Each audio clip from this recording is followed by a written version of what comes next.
برادران اسلام، بھائی بزرگوں، دوستوں، میرے عزیز ساتھیوں، آج میں حضرت عمر رضی اللہ تعالیٰ عنہ کا قصہ سنا رہا ہوں اور آپ لوگ میرا پورا ویڈیو ضرور سنیں، وہ سبسکرائب، لائک، کمنٹ ضرور کیجیے۔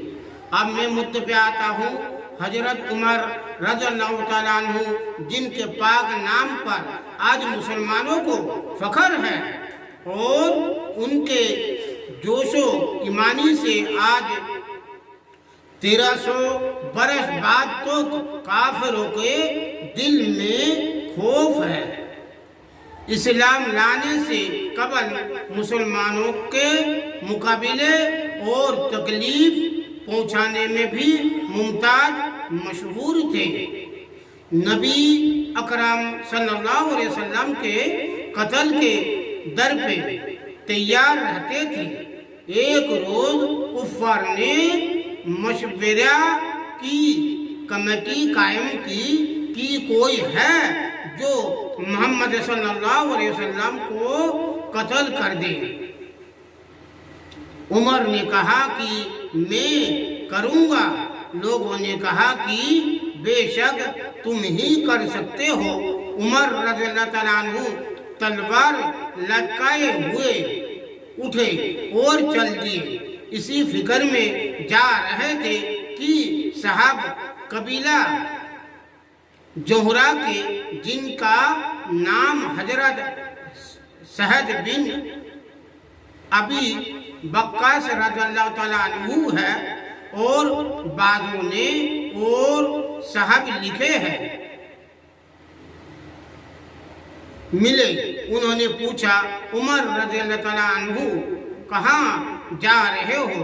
کہنے لگے کہ محمد صلی اللہ علیہ وسلم کے قتل کی فکر میں ہوں، نعوذ باللہ۔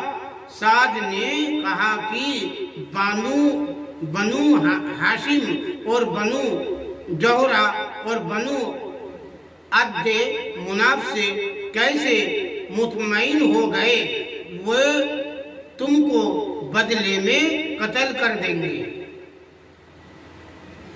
اس جواب پر بگڑ گئے اور کہنے لگے کہ معلوم ہوتا ہے تو بھی بے دین یعنی مسلمان ہو گیا، لا پہلے تجھی کو نپٹا دوں۔ وہ کہہ کر تلوار سوت لی اور حضرت سعد رضی اللہ تعالیٰ عنہ نے بھی وہ کہہ کر کہ ہاں میں مسلمان ہو گیا ہوں، تلوار سنبھال لی۔ دونوں طرف سے تلوار چلنے کی تھی کہ حضرت سعد رضی اللہ تعالیٰ عنہ نے کہا کہ پہلے اپنے گھر کی تو خبر لے، تیری بہن اور بہنوئی دونوں مسلمان ہو چکے ہیں۔ یوں سننا تھا کہ غصے سے گھر گئے اور سیدھے بہن کے گھر گئے۔ غصے سے بھر گئے اور سیدھے بہن کے گھر گئے۔ وہاں حضرت حبہ رضی اللہ تعالیٰ عنہ، جن کا ذکر نمبر 6 پر گزرا، کباڑ بند کیے ہوئے ان دونوں میاں بیوی کو قرآن شریف پڑھا رہے تھے۔ حضرت عمر رضی اللہ تعالیٰ عنہ کباڑ کھلوائی۔ ان کی آواز سے حضرت خباب رضی اللہ تعالیٰ عنہ تو جلدی سے اندر چھپ گئے اور صحیفہ کتاب بھی جلدی سے باہر ہی رہ گیا، جس پر آیت قرآنی لکھی ہوئی تھی۔ ہمشیرہ نے کباڑ کھولے۔ حضرت عمر رضی اللہ تعالیٰ عنہ کے ہاتھ میں کوئی چیز تھی جس کو بہن کے سر مارا، جس سے سر سے خون بہنے لگا اور کہا کہ اپنی جان کی دشمن تو بھی بددین ہو گئی۔ اس کے بعد گھر میں آئے اور پوچھا کہ کیا کر رہی تھی؟ کہنے لگی کہنے لگے کیا تم نے اپنے دین کو چھوڑ کر دوسرا دین اختیار کر لیا؟ بہنوئی نے کہا اگر دوسرا دین حق ہو تب یہ سننا تھا کہ ان کی داڑھی پکڑ کر کھینچے اور بے تحاشا ٹوٹ پڑے اور زمین پر گرا کر خوب مارا۔ بہن نے چھڑانے کی کوشش کی تو ان کے منہ پر اس زور سے ایک تمنچہ مارا کہ خون نکل آیا۔ وہ بھی آخر عمر ہی کی بہن تھی۔ کہنے لگی کہ عمر ہم کو اس وجہ سے مارا جاتا ہے کہ ہم مسلمان ہو گئے۔ بے شک ہم مسلمان ہو گئے، جو تجھ سے ہو سکے تو کر لے۔ اس کے بعد حضرت عمر کے نگاہ اس صحیفے پر پڑی جو جلدی میں باہر رہ گیا تھا اور غصے کا جوش بھی اس مار پیٹ سے کم ہو گیا تھا اور بہن کے طرح سے خون میں بھر جانے سے شرم سی بھی آ رہی تھی۔ کہنے لگے کہ اچھا مجھے دکھلاؤ یہ کیا ہے؟ بہن نے کہا کہ تو ناپاک ہے اور اس کو ناپاک ہاتھ نہیں لگا سکتے۔ ہر چند اصرار کیا، بہت کہا، مگر وہ بے وضو اور غسل کے دینے کو تیار نہ ہوئی۔ حضرت عمر رضی اللہ تعالیٰ عنہ نے غسل کیا اور اس کو لے کر پڑھا۔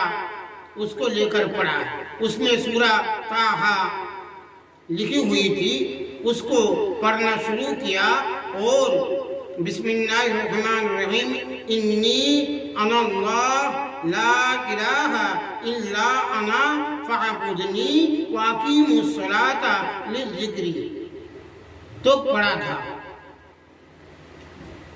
کہ حالت ہی بدل گئی۔ کہنے لگے کہ اچھا مجھے بھی محمد صلی اللہ علیہ وسلم کی خدمت میں لے چلو۔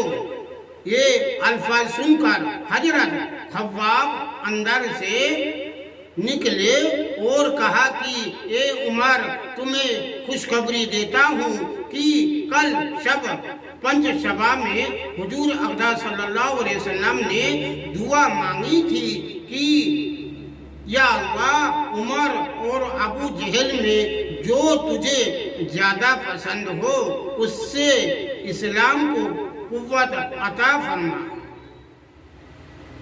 یہ دونوں قوت میں مشہور تھے۔